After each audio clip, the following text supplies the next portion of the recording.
Absolutely, thank you. And I think when we now a little bit reflect upon the discussions we had today, then I think we saw both the opportunities, but we also saw the challenges. I think in relative terms, we still perhaps concluded among the colleagues and in the panel that this is the Nordics, in a wide sense, is a very safe environment. We have a lot of the macro tick the boxes in place when it comes to political stability, banking system discussions. We have also good ratings about the society in a general sense. And I think there is realism also in the region what needs to be done, and perhaps also some political consensus that it can be done. So I think that really influences also if you look from inbound perspective.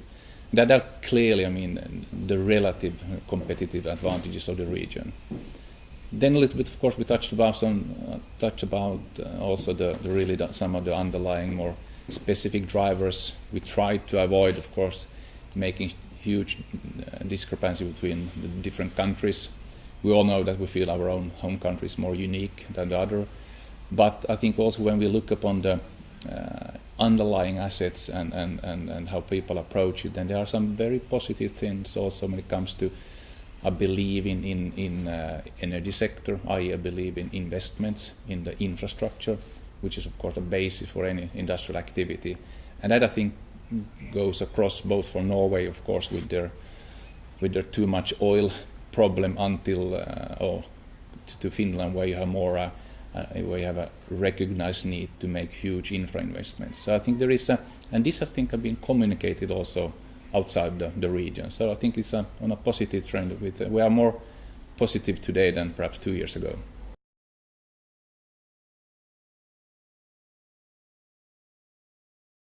I think you need to have a special interest in the region to be competitive. As Peter mentioned, that there are no free lunches here.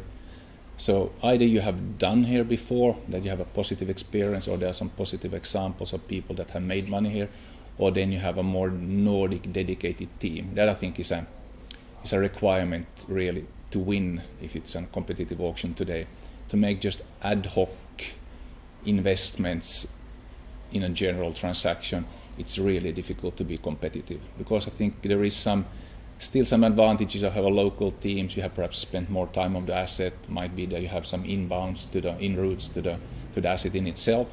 So it's a functioning market, and that of course that we believe in functioning markets. So when Peter mentioned that private equity is from CVC, then it's a positive thing, which spans across also that it's not been always the case that you have seen private equity as an positive, acceptable activity. But I would say if you cross Nordics today, also regulators, society, even trade unions to some extent, understands that someone is taking risk money, investing in the region, developing, creating work opportunities, etc. Economic drivers behind it is of course a positive thing, and that I think is a big thing also, and from that follows a lot of should follow transparency when it comes to predictability, when it comes to taxation, regulated assets, political discussion, etc. So I think it's much more a part of the normal industrial activity than perhaps you can compare it to UK. I would say that UK and the Nordic are very alike when it comes to the private equity activities and the acceptance of it as a part of the I would say the industrial basis even.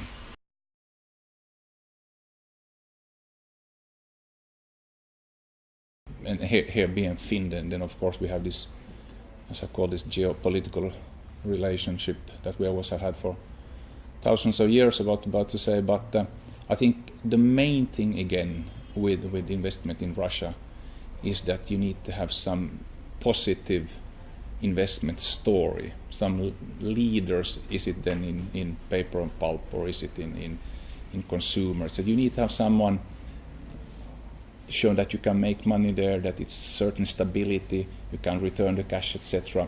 And we're getting more of those. And I think from that follows also that perhaps competitors, smaller competitors also look to the market and draws upon those examples and experience. But it will always be a very, very challenging market. And today the political signals that are sent from Russia, then it's sufficient that you read the newspaper every second day. Then of course it raises some questions about stability in the region again.